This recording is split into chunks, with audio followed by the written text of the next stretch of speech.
yourself or your spouse. Oh, okay. Now I got more to say, but I'm gonna leave something for Ed. I'm gonna try to leave something for Ed. I know. The engineer got something to say on this one. I already know. I come from a different dynamic in the home because my mother raised me.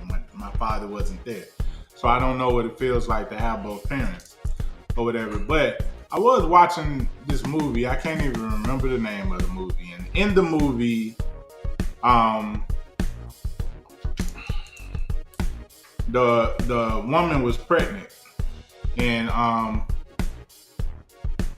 she had the father had a choice. She got hurt, and the father had a choice. He said the doctor told him. He said we can either save your baby or we can save your wife. I hate that's the choice. Say that one more time. The woman was pregnant. She got hurt. They said we can either save the baby or we can save your wife. For me, it's a very simple decision. Yeah. It was, of course, with it being a movie, they dramatized it all the way out. But the man ended up saving his wife. Mm-hmm. Because, and what I took from that was you can always make another child together. Mm-hmm. But, and you haven't started the life with the child yet. Yeah. Like, and I understand possibly even the maternal instinct to want to preserve the child. Yeah. I think that is a very maternal instinct. And I think a paternal instinct is, let me keep my wife, we can have another kid. Yep. I think that's kind of how and I could be wrong, and I would love to hear from the ladies. I could be wrong. Let me get to a couple of these comments because I didn't get to. Okay. So the engineer says, I tried not to do this, but it still happened. Wow. Listen, but it still happened. Porter says, and he did correct his some of the grammar issues. Kids don't come in between. Truth of the matter is, if the kids are able to come in between y'all were never that close. Now that's a way to look at it. Now, I don't know. I don't know if I can agree with that. I don't agree with it, but that's a way to look at it. I'll acknowledge his view, his point, the angle that he's coming from. I'll acknowledge that because I think I don't we have necessarily good intentions. agree. I think sometimes we have good intentions. I think sometimes we have good intentions. Like Joseph said, he tried not to he knew that this was a possibility, and he tried not to make it happen, and it still happened. and maybe Porter's right. Maybe Porter's right. Oh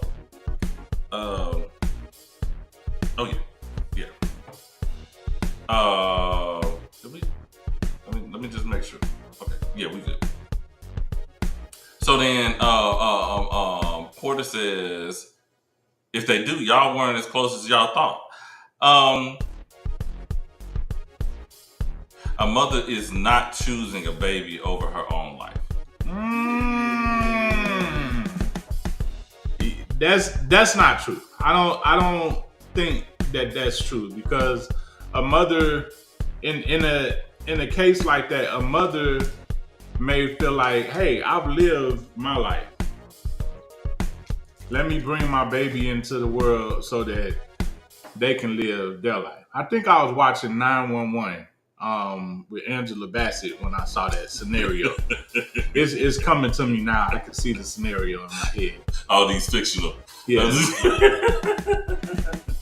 I mean, and Porter, I agree with you that there's probably a good number of women that were probably like, this is the unborn child. I think if the child been in the world for any period of time, I think maybe that decision is maybe a little different. Yeah. But yeah, unborn child. Mothers have a different type of connection with the baby than the father's. I think the father's connection to the baby comes after the baby is born, but when the mother's instantly connected to the baby once, especially when they start showing, they start to realize, oh shoot, I got life inside of me. It's a person. And it's a whole deeper connection from the carrier than the seed giver. If I could say it that way. But this is a deep topic, and I can understand the angle that even the pastor is coming from in the video. And I think what he's saying, just at the end of the day, don't lose your connection with your wife, because you started off that way. Well, if you started off that way. Don't lose your connection with the one that you created the baby with. Yeah. Because that has to be maintained. Like I know some couples that don't even hang out and go on dates no more because they have children. The woman is always at home with the children. The man is always out doing X, Y, and Z. Correct. Unborn child, 99.9% not giving up their life. Yeah. I would go unborn. Yeah. And I ain't gonna say 99.9. That's a little extreme, because it's some women, and I mean we can't speak for. She said sometimes we make mountains out of molehills. Yeah. And I think also it depends on that I hate going to the exceptions. I think that's kind of crazy. So an exceptional issue would be one of those.